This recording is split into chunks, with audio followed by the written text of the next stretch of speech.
Cement. He's insane. All right, guys, what's going on? We are here today with Ace Callwood of Painless 1099. Again, Ace Callwood of 1099. As my dog is getting stuck. He's completely stuck, actually. Hilarious. All right. There we go. There we go.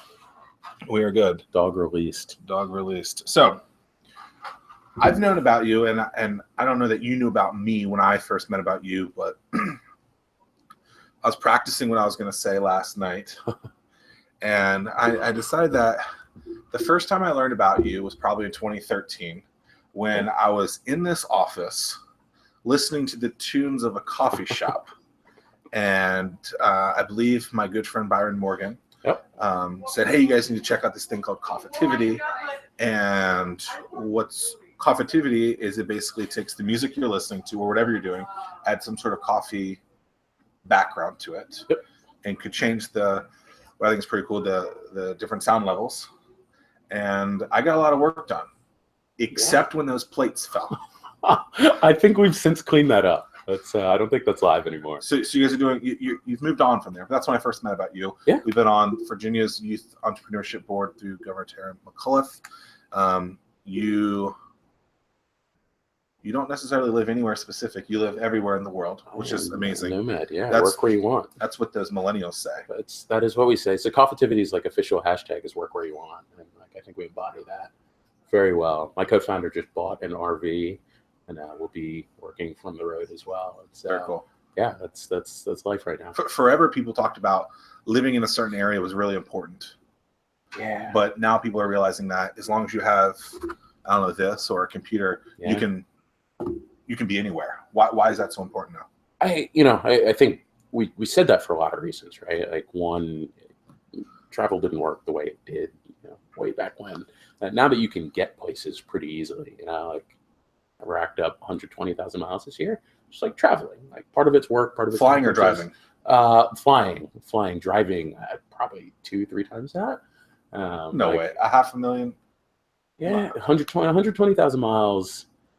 That was what I topped out at, I guess, after last calendar year, so full year. Wow. Last year to date, like just moving.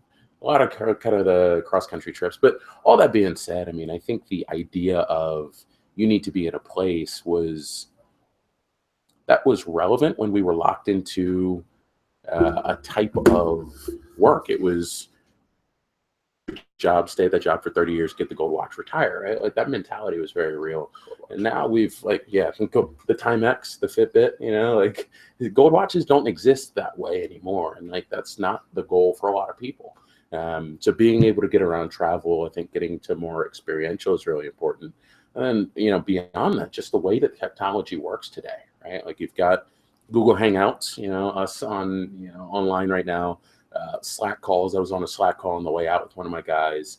We've got text message and FaceTime all at our fingertips. And so the way we can communicate and work and just like get to interact with each other, I think has shifted pretty significantly.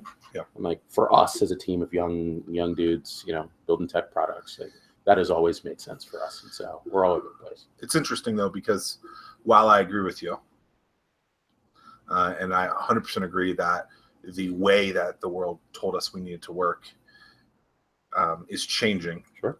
I do now believe that entrepreneurship is dying. So I'm whether you agree or disagree.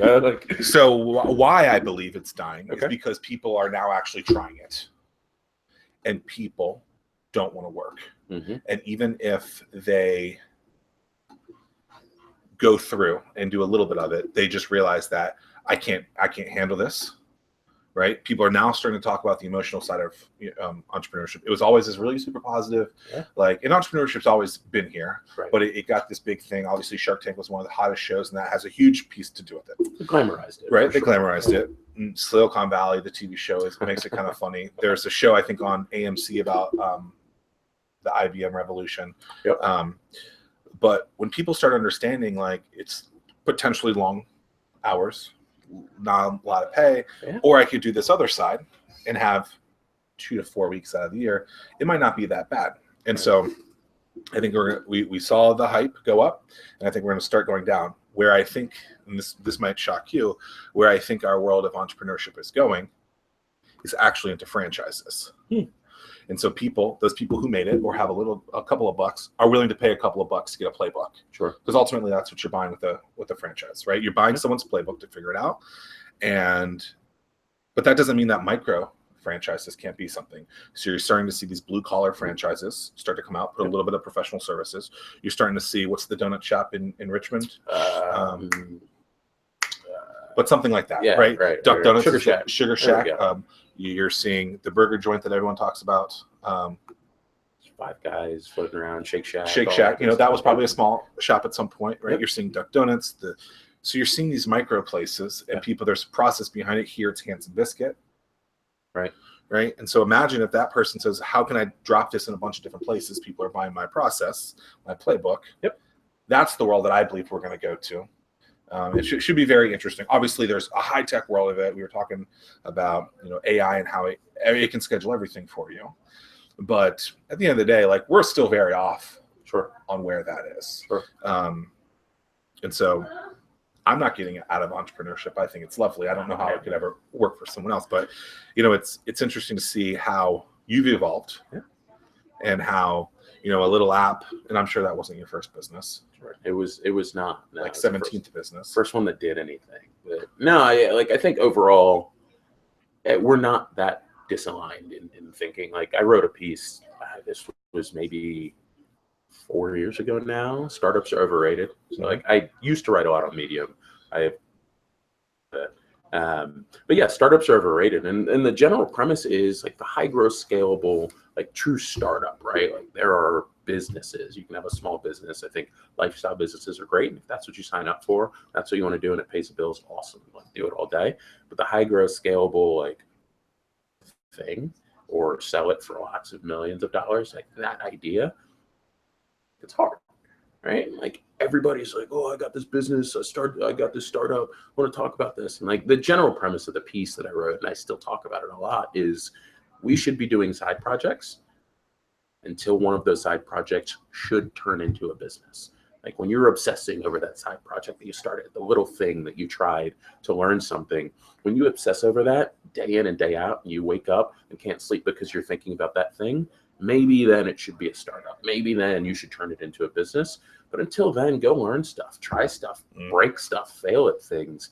And worst case, you get a bunch of things on your resume that you could talk about in a job interview.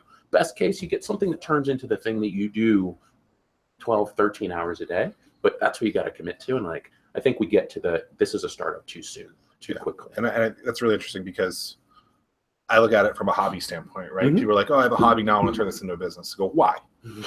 Right? Because your hobby thing is really important. Don't stop that. Do you really know what you're going to get into? Right. And so they go, most of the time they go, no. And I said, as someone who does this for a living, I'd love to take your money, because that's what I do, right? You can become a member of my platform, and I'll take your money and I'll teach you how to do a business. But knowing you a little bit, I don't think this is really what you want to do. Right. I did the same when I was at VCU. I was the EIR at the School of Business. That was my goal. I don't know that was in my job description or my mandate from anybody who, paid my bills, but that was the goal, right? Being in the classroom, lecturing 2-3 times a week, from intro to the senior capstone, just like sharing my experiences. People like, were you a professor at VCU? No, I was never a prof. I was faculty, but the goal for me was just to be 15 minutes ahead of the students and share some of the potholes that I had encountered. And like, I think that experience for me, the goal was to weed out the people who should never be entrepreneurs and encourage the people who really should jump into that. The goal was to get to a point where you understood, A, I want to do this, B, I don't, C, maybe I want to do it, but it's definitely not for me right now. Like, if I did that well, I did my job. And I think the students a service, and I wish I had that. So that was, I think that as entrepreneurs and guys who are out there now, if we're giving back anywhere, like, that's where it should be. Like, just sharing very bluntly that this sucks sometimes. Yeah, we've been throwing around the idea, just from a marketing standpoint. Our 1004 platform is, AA for businesses. I like that. Okay, so we're at 50-50 right now. All right. So some people love it, some people hate it. What my only, and I'm I'll take any risk in the world. I don't care. But where my worry is, you're like, so is this like this is for the alcoholics in startups? So we're all alcoholics in the startup. We all love vices, right? Amen. Education. Yeah. You have you've been taught the way that people go to school in 2017. Do you agree with it, or do you think there should be a different kind of method? I think we waste a lot of money in school.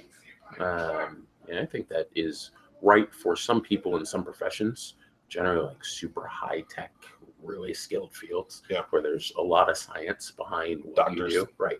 Absolutely. Yeah. Either taking it like all the way through to 3-4 degrees down the road, or engineering. I don't know that you just go out and like figure out how to build a bridge like on your own. Right. Like maybe you do that, but you can significantly beat the learning curve. There. I feel the same way about business in a lot of respects. I don't know that you need to go to school to do that. And so there are two pieces here. One is, can these things be taught? And the second is, should they be taught in like a 4-year learning environment? I definitely agree and will argue till my last dying breath for the first. The second one, not so much for a lot of the things that we go to school for. And spend a lot of resources and time. Spend a lot of time, a lot of money. I mean, coming out, I was fortunate, and I came out with 20 grand in debt, right? Like my parents picked up the tab for some of my school. At 70. And right. I mean, and that's not uncommon. No. And so that's not even special school. Right. It's just like regular school, got out in 4, wasn't 5. Too much of a jackass as I was going through. But yeah, so that's my. That was you, not me. But I definitely probably have some of this. Was a jackass. Just check 10 years in school. What's that movie? The guy Ben Wilder, is that? Wilder, yeah, no, for sure. So I have some friends that have MBAs from different schools across the country, and the majority of them, more than 80%, were complaining as entrepreneurs that their MBA wasted them way too much money and wasted them way too much time. About this time last year, we wrote a pretty comprehensive ebook on an entrepreneur's guide to an MBA. And the first thing that I found was just simple Google search, like the price of an MBA. And so I didn't think it was that much. It's $140,000 a year. Yeah. And so now people will say, no, you can get it cheaper. Look, the average right now is $140,000 per year. And then that's not including the amount of years lost or what you could be doing during that time as well. And why I think this is important from an entrepreneur's perspective is you still have to figure out all those things that is hard to figure out in a business. Who's your client? What makes them tick to buy you, to figure out, are you raising money because you're in that type of business? Yeah. And so it's when you kind of look at it and say, what am I really getting out of this compared to something else? I think it's really interesting. Obviously there's alumni, and that can be a huge piece of it, and maybe that's worth it. But we go into this detailed piece about it where it's like, well, maybe this is how you can make your own alumni. And so start thinking about podcast guests at different places. Yeah. Let's say someone has 200 guests on their podcast and you want to be one of them. Get on the show, figure out how you get on the show, and then create a relationship with those 200 people. Right. You're an alumni of something that might be got a network. Right. And, so that is, I think, the most legitimate argument for, and there are and schools in general as alum. Right. I mean, that's you've just joined a group of people who have a shared experience, right? Yeah. Like that could be like we're as entrepreneurs, like we've got our own alumni network, and that's some like the Harvard crazy MBA box check. Yeah, right. Like we check that off. The same for I paid a lot of money to go to this like prestigious place and hang out with a bunch of smart people. Like you learn from some of the best. I would say at the MBA level, like if you end up at Booth, do you have an MBA? I do not. Okay, I do not. No, I mean, but like a Harvard MBA, Stern, Booth, Fuqua, Darden. I mean, any of those schools, like you've got some of the top tier folks to talk to and learn from. And so they unlock doors the same way law school does. It's all in who you know. Do you need to go that route to know those people? So I wouldn't slam it. My dad has an MBA. Loves it. It was great for him. It would never seemed like a thing for an entrepreneur. It turned into one later. He was a career Coast Guard officer. So, I'm a military brat. But afterwards, got into a lot of real estate, still in investing. Interestingly enough, my mom owned a couple curbs around the area. Cool. So yeah, she's a franchisor, and she owns a couple businesses as well. And so like I grew up in that world, I never saw the upside of an MBA for me personally. Granted, I started building right out of getting a degree in entrepreneurship at ECU. You're 27 now? 26, going on 26. Yeah. Soon to be 27 end of October. You now are doing Painless 1099, which in one sentence is? Smart bank account for freelance taxes and benefits. So your main customer is someone that is a 1099er, basically? Anybody who's self-employed earning 1099 income. Yep. And so I believe I read recently that 40% of the American workforce is a 1099er. Heading that way. We're at like 38%. Don't quote me on 40, but okay, but a lot. Over a third of our workforce. I think people are definitely shocked at that number. Yeah. 55 million Americans. It's insane. We do an event every year called the State of the Start Community Address. Okay. And it's our version of a State of a Region, a State of the Union. And in it, we came up with 4 E's. Yep. And all 4 of them don't matter at this point, but one of them was define entrepreneurs. And in there, we're telling people, hey, forever you might not have thought this, but your Uber driver now has to treat himself like an entrepreneur. They also many cities are starting to make the Airbnbs, make them get business licenses. Yeah. And you're freelancers. And so here's all these things that you guys thought before weren't this thing called entrepreneurs, but maybe you should look at them and maybe they are. Yeah. Now there's still that debate of are they or aren't they, whatever. But for you guys, 40% will never be done. By the way. Yeah, and it won't. And honestly, they might be making more money than some people because they actually try and make money, which is good. But so you saw 40%, almost 40% of the workforce needs this solution. How did you kind of understand it? Were you a freelancer at the time, or? Yeah, so I've freelanced from age 12, reffing soccer. Cool. It's all reffing income's 1099. So granted, I didn't handle my taxes way back when, but I reffed all through college. What position were you? I played up top, played a little bit of keeper, but mostly as a striker. Yeah. So I played club ball at BC. It's weird how strikers are also goalies. Right. It's like you're either scoring or you're getting scored on. Like there's no middle ground.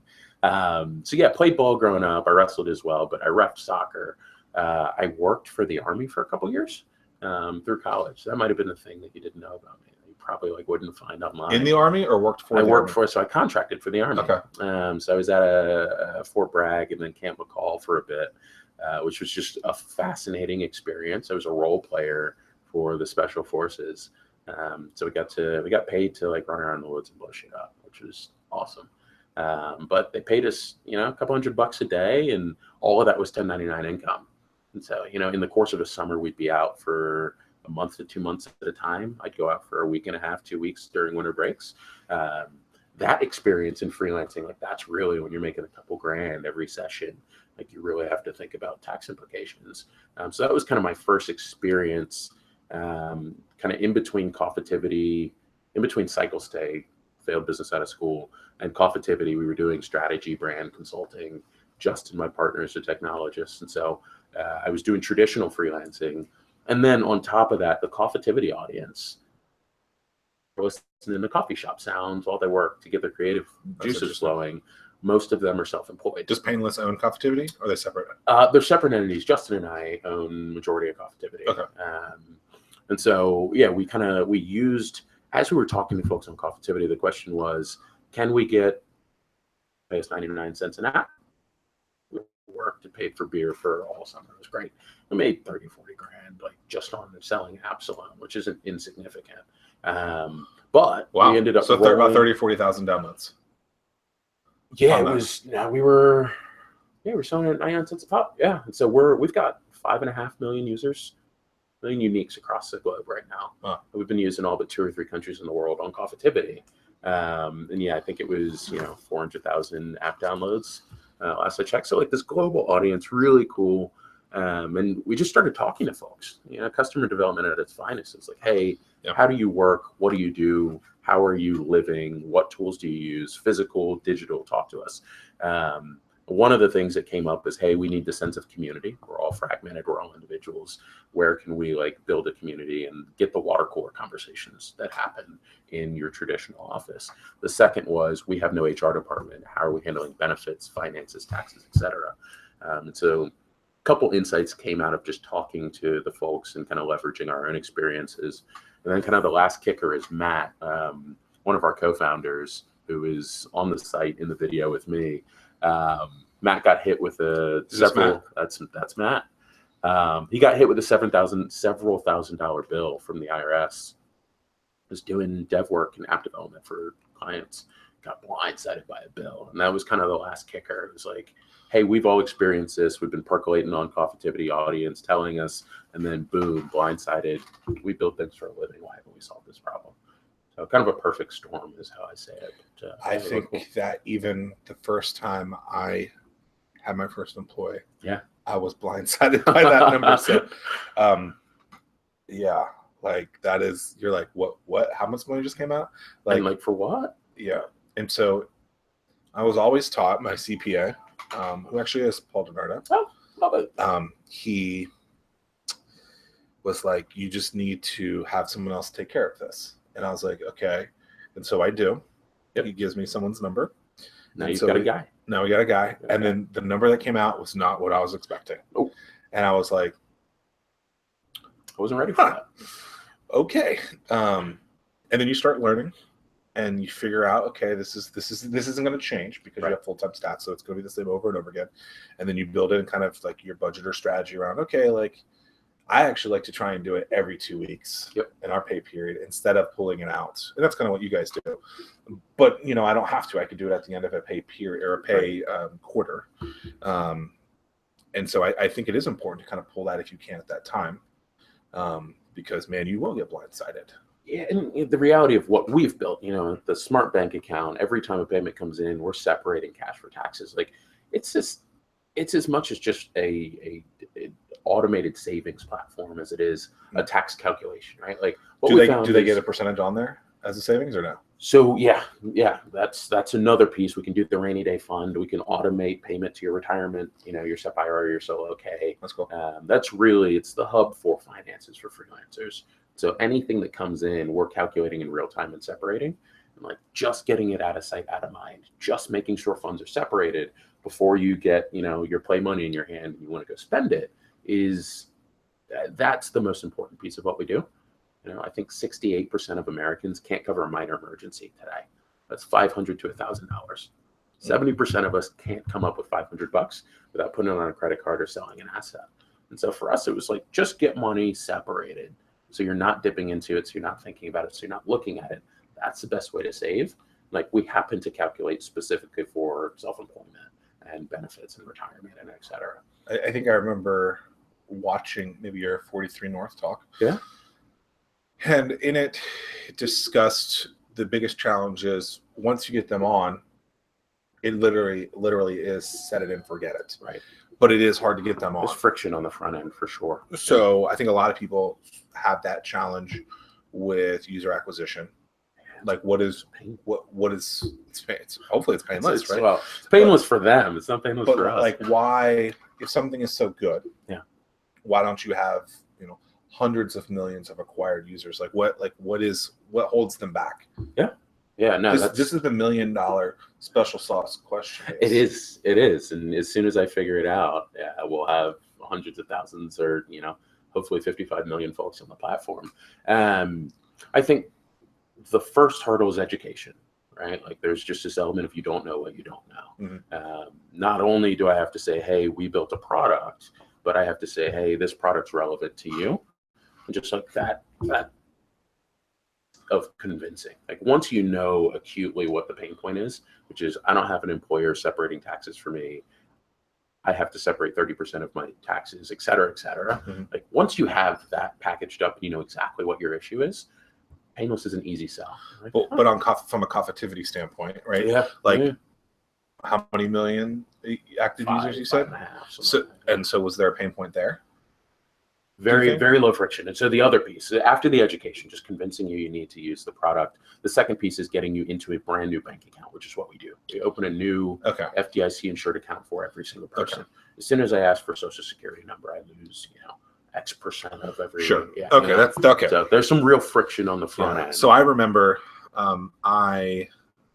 Acorns. Yeah. And so my buddy's like, Acorns is great. It's great. You get it's the referral from him Yep. saying, do this, do this, do this, that. And as soon as I get it, I'm like, well, I'm buying a house. I don't want to put in that number because they might ping my credit score or something like that. And they didn't. Right. But that was something. So from the educational standpoint, that is a big piece of friction. Yeah.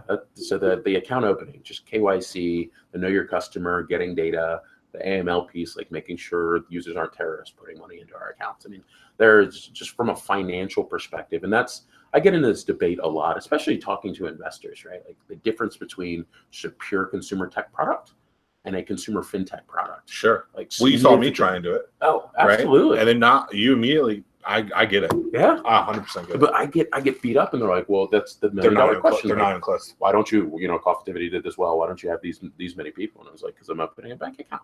Like that's is tough. It's very, yeah. And so what's even funnier now, looking at a lot of the consumer products out there that we know and love in the fintech world. Simple is a great example. Simple hemorrhaged money for 3.5, 4 years. They had 10 mil in the bank before they launched product. Mint did really well. Mint's the big story we talk about. Like they loaded up social media and they just had this crazy rollout. They were 2 months down the road. It took 19 months. They were 2 years down the road, 19, almost 20 months before they launched product. Then you think about Digit is probably really similar to what we do. Digit was a couple years down the road, 2.5 mil into their seed round before they got product out of the gate. Well, I think that's, and I don't know what investors you're talking about, Sure. but I think the overall landscape thinks things are more like overnight successes, right? And I think if you look at our evolution, we're figuring out that trajectory. And it's interesting because I think our core is the same, and I think cores stay. But the way that they get evolved out or rolled out is really interesting. We started with, just kind of a group of entrepreneurs, then events, and then your accelerator program. Then we realized, maybe there's a short-term business model that's this platform. We'll do it all in person. We'll now do it online, but only for people locally. Maybe there's something bigger than that, and people in other areas want it. Other cities want it too, and they'll pay you. So it's always been this evolution. Always. But I think the story is really difficult for people to understand if they haven't lived it. And one of my beefs with investors typically is you've never been an entrepreneur. So I get that you have something that I want, right? But understand where I'm coming from. I want to get to where you want us to get to just as much as you do. Like I want to take this and get you, at least a 1-time return, a 2 times return, a 50 times return. Sure. But there are extreme barriers here, and this stuff is tough. And I think that's where investors who have zero experience being entrepreneurs don't get it. Right. And I understand now why. I mean, I got that piece that you were saying immediately is open the bank account. You gave me a really tough question. Yeah. Right. And I remember when I first signed up for Mint many moons ago, it was link this bank account. Right. Well, why? Now I'm okay. Now I'm trusted, right? But so how do you become that trusted source then? Right. So a lot of brand, a lot of partnerships. What we found, metrics wise, the average bank converts in between 1% to 2% of just Joe Schmo off the street, open a new bank account, right? Like it's not a huge number and the average bank is paying $400 to $1,000 to get a user into an account. Acquisition costs skyrocket, which is why a bank can be like, hey, open a new account, I'll put $200 in it, right? Like they can afford to do that because that's baked into acquisition cost. For us, we can't afford to just give money away. And so as we think about acquisition and getting users in, we lean a lot on partnerships. So we've kind of scaled off of just B2C acquisition and gone more to B2B2C. So good example. We're doing some work with Work Market. We just did a really cool sponsorship with the Freelancers Union. We work with companies like the Mom Project. These are marketplaces where they're niche marketplaces. Work Market is kind of top tier developers. The Mom Project is really cool. They have a marketplace for recent new moms who are, talented, maybe working from home, working remotely, but can plug in and do strategy and brand and design and like whatever the freelancing is. So they link those people with clients who, really support motherhood and just like being able to plug in that way. So these marketplaces for us give us a really warm intro to a base of 1099ers. So it's like a group of people that already exist. You try and build trust with their president or their. Yep. And so, at the enterprise level, we get a deal done with Work Market. They roll out to their freelancers. They say, hey, we can't handle your taxes, right? You're an independent contractor. We can't do tax withholding for you. Can't handle benefits, but we've got this really cool partner in Painless 1099. You should check them out. So we end up on like the resources page. So these are like your strategic partners. Exactly. So channel partners, we roll out through these channel partnerships. And it's been a good channel for us, with a good partnership. In real estate brokerages work the same way. All realtors. Do you give them a cut? Some we have. They're like our early ones. We gave them some incentive to roll it out. What we found is like the value for them is that they can now offer a perk that they couldn't offer before. They can drive retention, engagement, loyalty with their user base just by offering our product. And it's free for the enterprise. The end consumer pays for it. So everybody wins in that interaction. The end consumer gets, their finances put on autopilot where they were stressing about that to the detriment of their work before. And so for us, it's an ecosystem that is reciprocal relationships across the board. Can I ask you some hard questions? Best startup ecosystem in the country. Best startup. Oh, that is a good one. Are we going the Steve Case route where I just rule out like the Valley in New York and do whatever you want? If that's the best, then that's the best. New York has by far been the best. Why? I think proximity for one. Proximity breeds creativity, innovation. Like fill in any word after that. Just by being on top of people and next to people, it's really great. And so where you have one co-working space in Richmond, one or two co-working spaces, you got a couple down here, a couple in Buffalo, New York, you walk out of the door and you walk to coffee and you run into density is huge. Like it's great. Yeah. So proximity is crucial. Beyond that, just the sheer volume of events, right? Like you can go like a meetup, 3 things in any given night. Absolutely.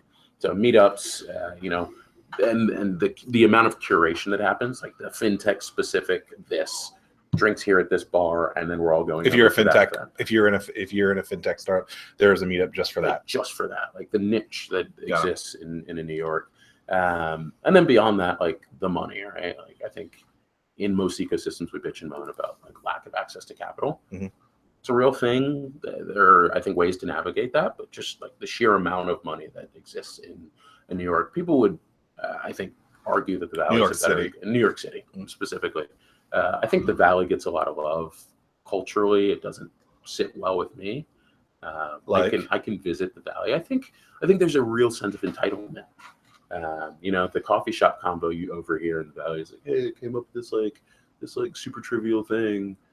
And this is coming from the guy who built the coffee shop Sounds app. Like, keep that in mind. I say that. I love the Silicon Valley voice that you have. Oh, yeah, no, the really, hey, I built like this trivial thing. I'm just gonna go raise $10 million. It'll be fine.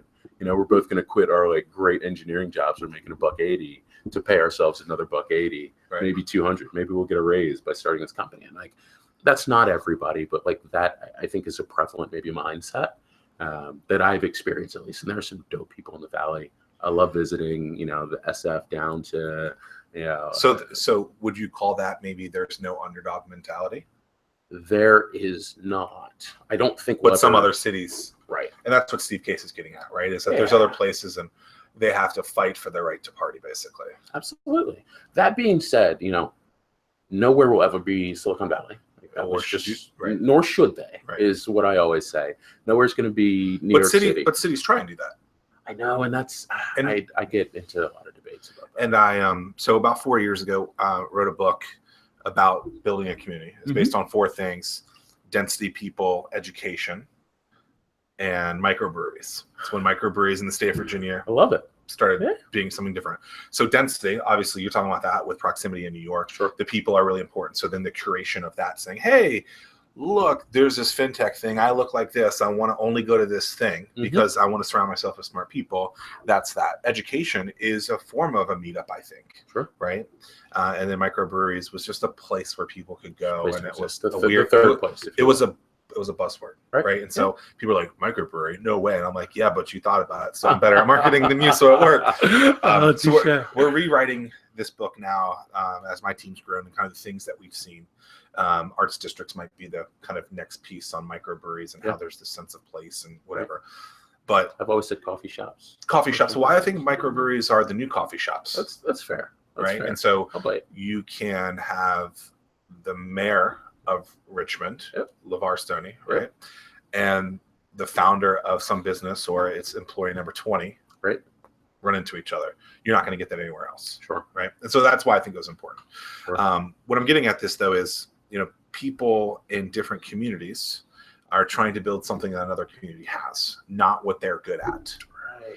And the southeastern part of Virginia, that's where I live. That's where you grew up. Yeah. Like, we suffer from this. I've drank the Kool-Aid. I don't drink it anymore. I think you double down on what you're really good at. Right. And I think that's diving deeper into what is New York good at. Right. Financial. Right. So now you say people are now tech, and tech is a thing, and we're good at tech. Okay, so FinTech makes sense that it's there, right? You look at FinTech here, people would say, why? Right? And so people here talk about diversifying the economy. Again, I've drank that Kool-Aid and said, yeah, we should diversify. But now I go, maybe not. Maybe we should dive down into some of those other things. We do well. Yeah. Right. And so it's just really interesting to hear you, been in a lot of different cities, talk about that. Like, what are some of the challenges that you're seeing in some of the other cities that you've lived in, but should maybe jump on and understand what those other cities that you think are good are doing better? So, I talk about the second tier city, right? And that's not derogatory. That's just a reality that we're not the Valley and we're not New York and we're not Boston, right? Yeah. So some people get offended when I say second tier city. And I think we're a tier 3 or 4. Right. I mean, you might even be 2. Yeah. No, I would bite. And so, like, the cities that I've experienced, like, very well here, and this is more recent for me, right? Like, I wasn't in the startup game per se when I left for school. And so, Richmond, near and dear to my heart. Love the ecosystem. The folks up there did a lot of work in and through Richmond in the startup community. Buffalo, New York, budding kind of comeback story there. Spent some time in Cincinnati, which has a very interesting Procter & Gamble on. Are they there? P&G, I believe, is Cincinnati. But yeah, a lot of cool folks in Cincinnati. Did the same in New Orleans. Spent some time in Nashville. Been out to Austin. I was just in Houston. Houston's a little different because the city's so big. Is Austin on that big list now? Austin's getting there. Yeah, it's still a small city though. Okay. Like, it's the size of Richmond. It's got to be 300,000 maybe. But Austin is like they're getting there, especially the Honest Dollar crew, Live Strong's there. I mean, like, you've got South by is like in Austin, so a little bit of an anomaly. Really good school. No comment. No, guy. I talk smack to all my Texas fans. Just book them. Can't stand it. But yeah, that's so the second tier city, right? Like, I will say a lot of the things are the same. The people, like the mentor base. You'll have one accelerator in a city, whether it's Lighthouse or Techstars Austin, right? Like, got an accelerator. You've got mentors around that accelerator. The mentors, you could swap any one of them for somebody else in a second tier city. Wouldn't change the dynamic of the city, right? Like, I love people near and dear in Richmond. I moved to Buffalo and I found their replacement in Buffalo to a T, right? Like, and so that was mind blowing for me until I started traveling and seeing other cities. And like, you always find that one guy who's the hype man. You always find the one guy who's the finance guy, and you find those people through and through in any city. And so, we try to compete on, we have the best mentors, and that's bullshit, right? Like, there's no such thing as best mentors. It's just really good people who have seen some stuff. The cash money is important. So, right, getting the angel group or the fund going, I think, is always going to be crucial. Just people who understand. What I've seen, kind of to the detriment of most of the cities I mentioned, is you've got the super conservative investor base. Richmond, by and large, old money, tobacco money. Buffalo was manufacturing money. Nashville is whatever Nashville money. It's old money. St. Louis is very similar, conservative investor base. Are New York and San Francisco not the same? You have old money in New York and San Francisco. New York, what I have seen, the folks that I've interacted with, by and large, not so much new money, but smarter money, and that like fully understand what we do, and our profession is high growth, tech enabled. So the example could be the user acquisition piece, where I got that signing up for Facebook is very different than signing up for Painless 1099. Exactly. But that one of those investors doesn't get that. Right. And what I'll see, or my biggest pet peeve is, we want seed price deals with Series A traction.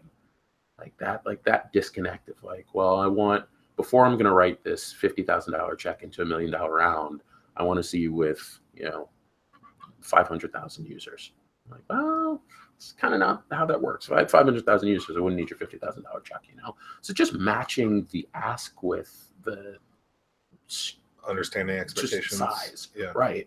And so just like less sophisticated investors, I think that's an ecosystem piece. The more and more, there are a couple guys up in Richmond who are putting together a fund, and those guys are a newer generation, right? Like they're probably a little younger than my parents, late 40s, early 50s, but built tech companies in the 2000s, right? .com bust. We're just now getting to that kind of money, seeing exits, turning back around, got a couple mil, can start kicking out checks. The other thing is investing is it's a numbers game. You've got to kick out 10 investments to get one that maybe works. And we know that it's just sheer by the numbers. Right. And where I've seen a lot of times I'm going to write this $5,000 check and just sit back and wait and watch. It's now you've got to write 10 $5,000 checks or 10 $25,000 checks. Yeah. I say that knowing full well I don't have the $5,000 or the $25,000 to write checks, but I understand that academically and practically. It's a number. That was the 500 startups model, right? Write a crap ton of small checks. The checks, right? Yeah. We wrote 13 checks when I raised. I went after $10,000 to $25,000 checks from people, knowing that I would ask them a couple of times. Yeah. And the whole idea was, and I did ask some people for some bigger checks, and sure. One fairly wealthy guy laughed in my face and still wrote a check that day, which is story as to why not quit, right? Yeah. But the way I look at it is, if you write a $10,000 check and you lose it, it's a lot better than losing someone's $100,000. Sure. And as someone who's one of our funds basically lost a lot of money, I think I've told you this before. It hurt. I think it hurt me a heck of a lot more than other people. And I'm man, emotionally, I put a lot into this. Sure. And just to realize that you basically failed and you lost other people's money, and it's not fun. Yeah. And so, but I'm glad I only asked for small checks, because had I asked for super big checks, sure, that's hurting somebody. I might not be able to call that person. You know what? Some of these people are still friends. Yeah, I would hope all of them. Like to keep it that way, and that's the goal. Whether it's raising a fund or raising money for a specific startup, right? It's I've never taken a check that I couldn't ask myself if I had that type of money to write the same check. Right. Granted, again, I can't write the $5,000 or $25,000 check, but knowing full well, I would not go out to friends and family and ask for that money. I haven't gone to investors. And so we did a friends and family round, and I got to a place where I was really comfortable saying, hey, I believe in this thing and I'm committed to it and I'm going to go bust my ass to get it done. And maybe it doesn't work out. That's just the odds of startups. But I will do everything in my power to make sure you get your money back and then some. And so I think there's a very real commitment and an understanding of kind of the obligation to go get it done. How all companies combined, how much money have you raised? Just at $1 million total. So not crazy by any means. Coffitivity, we actually didn't raise money. So Coffitivity was self-funded. We ran with that, kind of built it up, had a blast.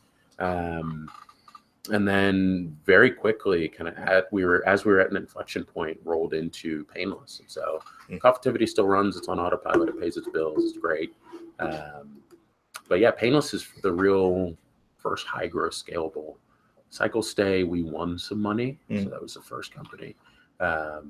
Ended up shutting it down. We just weren't hardware guys and probably had. And the 43 North is investment money too. It is. Yep. Yeah. Yep.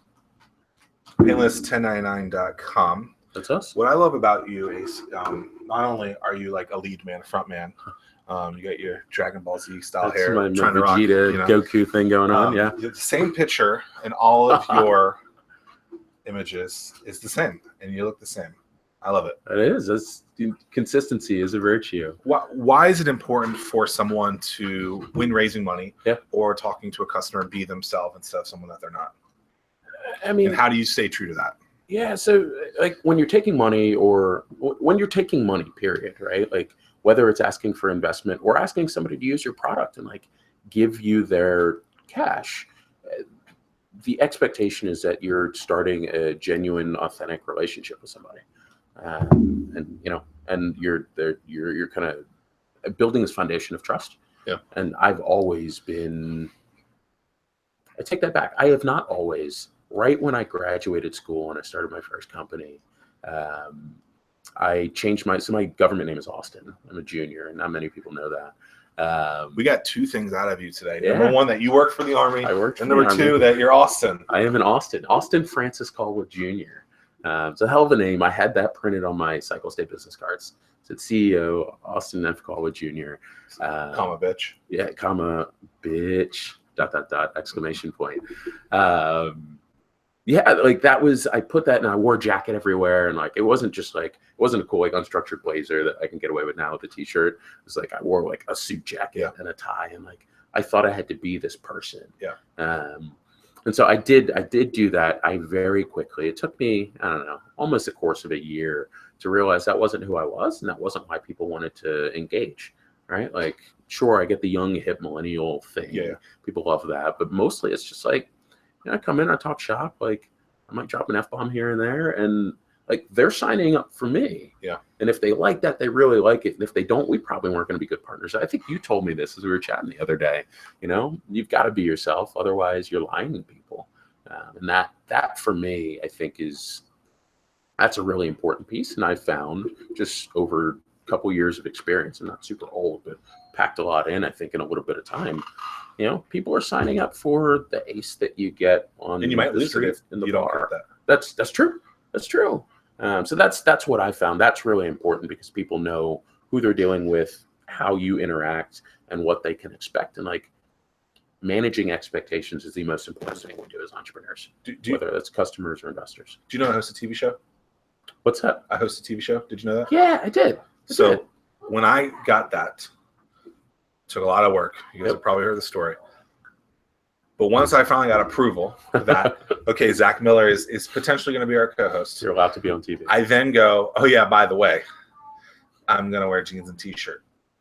And did you hear like a record scratch? What's interesting is, you know, and my fiance, she was a girlfriend at the time, you know, at some point in the future, she'll be my wife.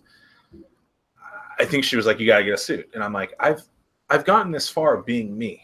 Right. Like, I don't want to be someone that I'm not, or even get somewhere further because I'm not someone that I'm not. And, you know, if you know me, I wear like a suit maybe once a year, maybe twice. And, you know, I bring my dog, you know, to work every day, and that's important to me. And like, we live once, right? And so these people that live this life that is for super far in the future, or is materialistic, or isn't for who they are, like, that's fine, but that's not who I am. Right? I actually dressed up for you today, and I wore a t-shirt. And you wore a t-shirt. Actually, I went shopping and got this new whatever. So you're like, just showing off. That's what it is. I have I have a hanger full of t-shirts somewhere. Amen. But we should be ourselves. And at the end of the day, like, I think more people need to be themselves, and they would live better lives. And so if someone is thinking about getting into entrepreneurship, how would you tell them to start doing it? Get into the side project world? So Coffitivity was a side project, I think, is probably the biggest piece. Justin and I, mostly Justin said, hey, so the short story is we'd come off a cycle stay. So we conceptualized this self-aware bike rack unit. It was like bike share, but for your personal bike. So like you could lock your personal bike in a unit that was installed on the campus. Oh, cool. You could use your student ID to swipe in, and like you could go anywhere and like find these units and lock your bike. So didn't need to carry a U-lock, had better security, etc. We had no business coming out of, you know, school of business trying to build this physical thing. We didn't even know how to manage an engineering team. We didn't know how to manage any team, really. So like our first experience, we got beat up, and we promised ourselves we'd never execute on a business that we couldn't actually build. So Justin went to Code Academy, Treehouse, Linda, a couple other sites, and like taught himself how to code. And I really like doubled down on strategy and communications and just understanding how to get the word out. So that was our unique experience. But like Coffitivity was just like, hey, we work in coffee shops. That's cool. And I remember like it was yesterday, Justin saying we should put coffee shop sounds online because it like makes you more creative. I was like, that's bullshit. We shouldn't do that. And we ended up building it. It took us 2.5, 3 months to build this thing. This was Justin's first website ever. We recorded the audio. I mixed it all down. Justin put it online and like we shipped it. And it was for no other reason than for us to enjoy this thing because we like coffee shops and for us to like learn how to do a thing. It blew up. It like, you know, we went from 120 page views the first day to 49,000 the second day. Wow. Like we put it on Hacker News was probably the best thing for us. We were first page. I think we were 2 or 3 on Hacker News for like 2 or 3 days. Yeah. I think my best ever day, something like that. Yeah. Yeah. This was pre-product hunt too. And so like that was the only place to go. Yeah. And it was like, where do people like us live who might appreciate the thing that we built for us? But all of that to say was a side project. It was never supposed to be a thing, never supposed to be a business. Yeah. It blew up. We got Time Magazine. We did New York Times. That just happened by chance. You guys didn't reach out to them? We did. So we were looking at we were on Time's top 50 sites in 2013. Yeah. We were looking at the list and it was like, oh man, one day we want to be on this list. And we were number like 49. And so we had just not gotten that far on the list yet. We were like, oh man, we're looking at the first 10. We're like, we want to be on this list one day. We're going to build something that's cool. Ended up hitting the list. What was that like? Drank a lot of beer? That was, I think we were in shock the first like day. We were like, wait, what? And then, yeah, we drank a lot. Justin did an Inc. magazine interview. I screwed up an interview with the New Yorker. I mean, like, we learned a lot. What'd you screw up?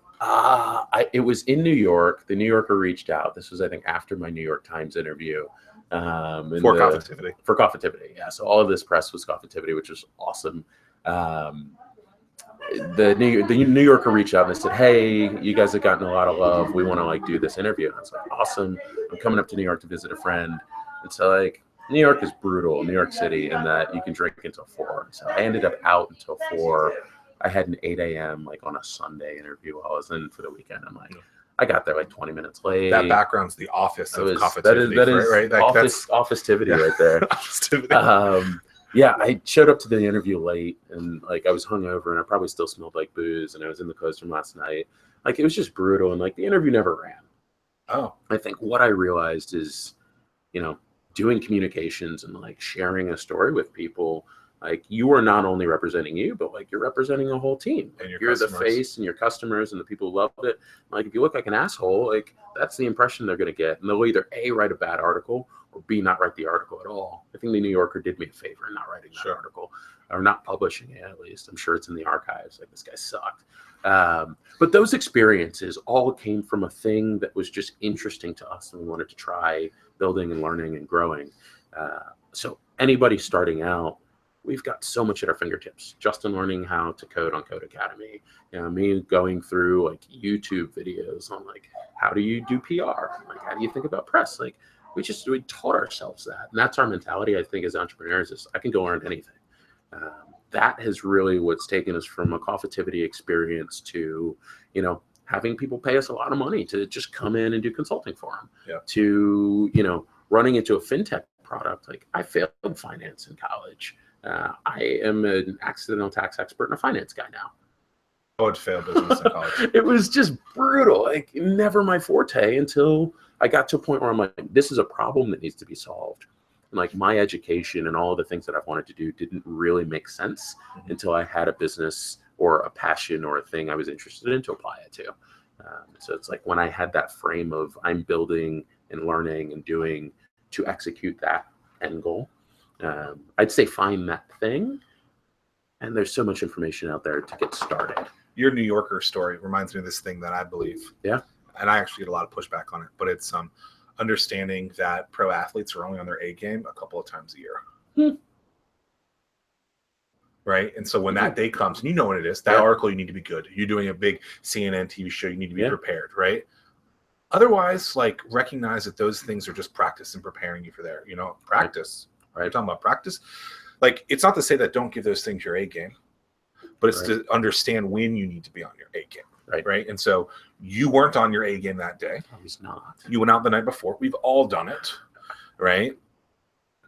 If you need to have your suit pressed or if you need to have your whatever it is, like make sure those things are in place. Yep. so that when that thing happens, you still might suck, right? But you were prepared in the way that you weren't, right?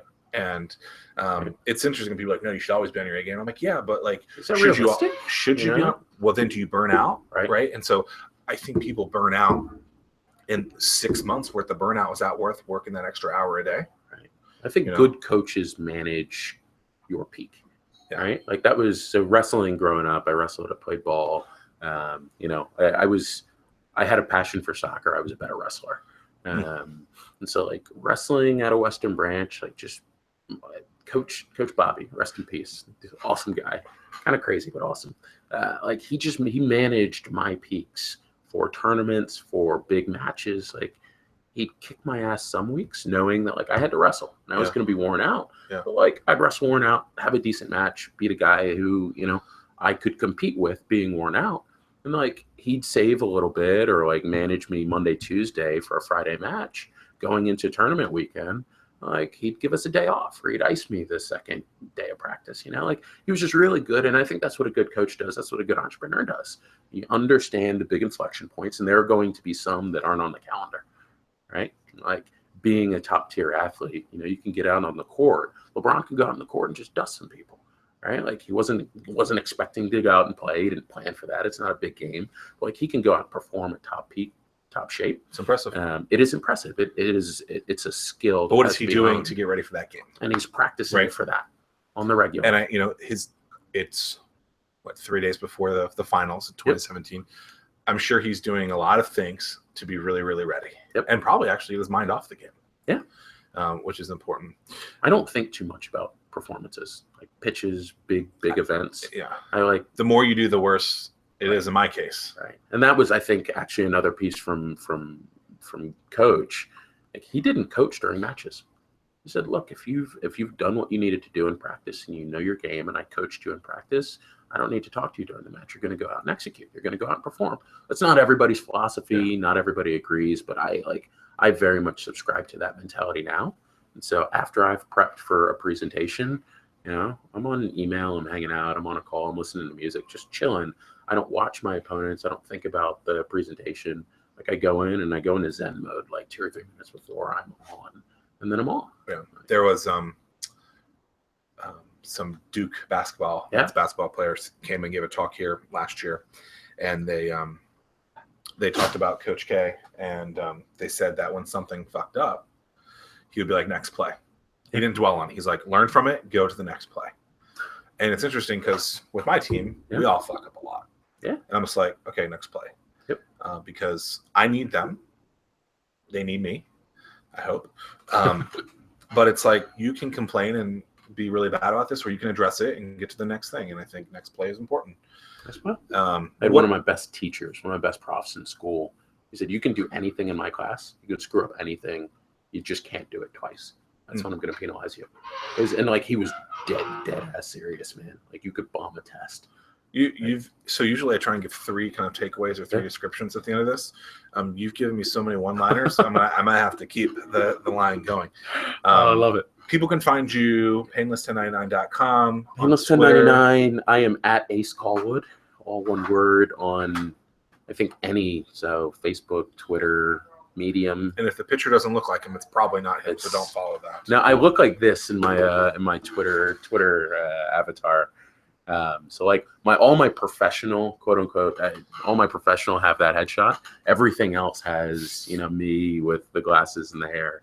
And so you can get an equal amount of both. Yeah. But yeah, at Ace Callwood, Pinterest, if you're so inclined. Find me anywhere. I love Pinterest. Ace, appreciate it. Best of luck. Continued success in the future. And looking forward to many more adventures. Love it. Thanks for having me, man. Awesome, brother. Good.